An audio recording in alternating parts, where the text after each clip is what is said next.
As we saw before, for translational motion, an object will be in equilibrium if the sum of the forces equals 0. And for translational motion, that can be in any of the three directions, x, y, and z. And you can have equilibrium in one direction, but not necessarily in the other. For rotational motion, we need the sum of the torques to be 0. Let's do an example where we use this. In fact, the example we're going to do is one that was on your in-class assignment on the last class. The first way that you can solve for the mass of the third block is using center of mass, which is how I wanted you to do it in class on Wednesday. So in order to do this, we have to realize that when the ruler is balanced, then 50 centimeters must be the balance point or the center of mass. If that's the case, then we can write the equation down for the center of mass. For the three weights, again, we assume that the ruler was massless. And we can collect together the parts that we know and the parts that we don't know. So we know two of the weights are 25 and 75 grams. We know their locations are at 0 centimeters and 20 centimeters.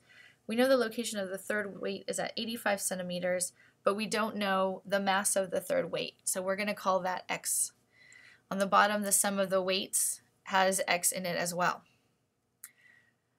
So this is what goes on the right-hand side. We also know that the center of mass has to equal 50 centimeters, so we can put that on the left-hand side.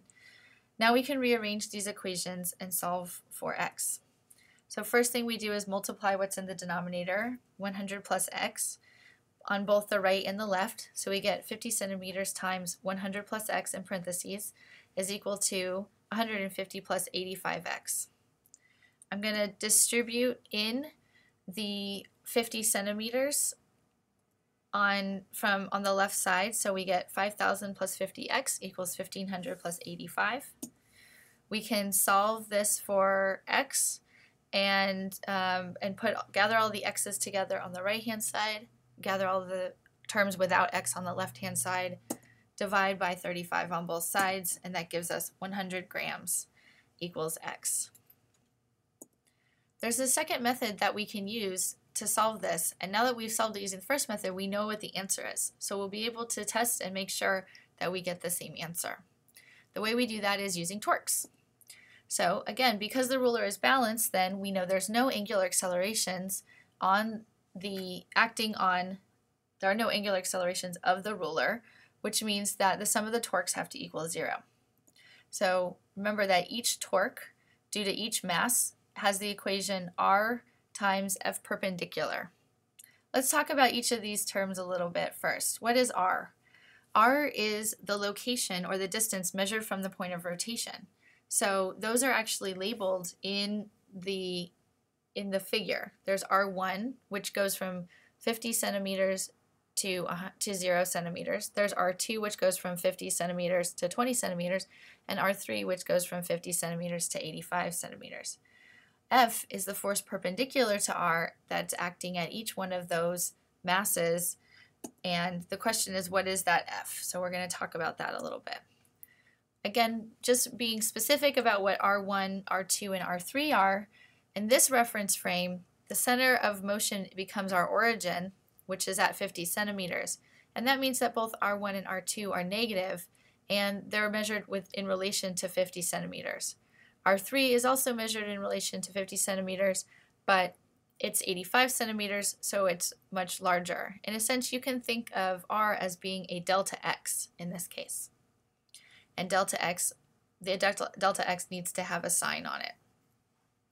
What about the forces? Well, the forces due to each of the masses are just the weight. That's the only force acting on the masses.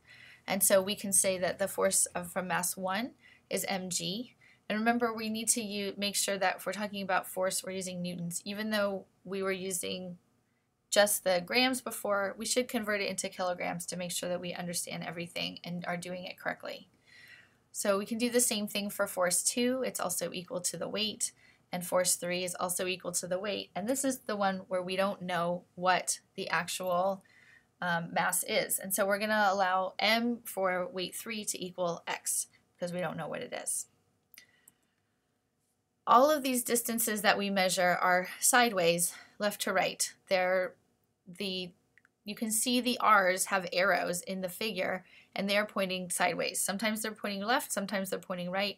The direction of that left or right gives you the sign. But all of the forces that we're talking about are pointing down, and because they're all weights being pulled down by gravity.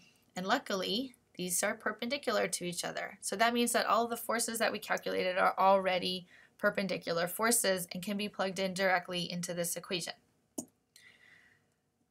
Okay, so let's just plug them into this equation. So for each one, we have an R, which is that distance. It really should be in meters, but in this case, they're all in centimeters, and so they will actually cancel. But for the proper units of torque, we should be using meters here.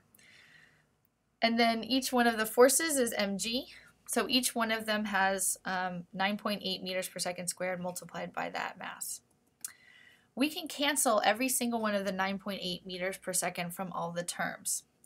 We could have done this when we were still using the notation before we put in the numbers, but I just wanted to make it clear that this is the same g that we're seeing in all of them, this 9.8 meters per second, so we can divide that out. When you divide 0 by 9.8 meters per second, you still get 0. So if you look at this, you realize then once you cross out the 9.8 meters per second, this actually becomes the same equation for the center of mass numerator, except for the fact that we put the x-axis or at the origin at the center of mass instead of at the far end. So if you were to rewrite the center of mass equation and decide instead of putting it at 50 centimeters, you put the 50 centimeter location at 0, this would be the exact same equation that you would get for the center of mass for the numerator, and it would all be equal to 0. Some of you actually did solve the question that way by assuming that the center of mass would be at 0 and plugging in everything relative to that center of mass.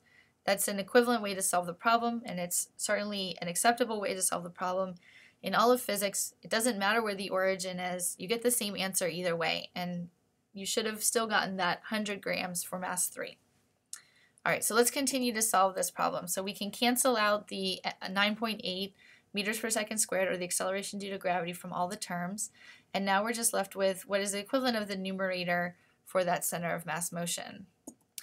We can gather our terms and solve for x. So we can bring the minus 3.5 over to the other side, so it becomes positive 3.5. Divide all of this by 35. Cancel the units.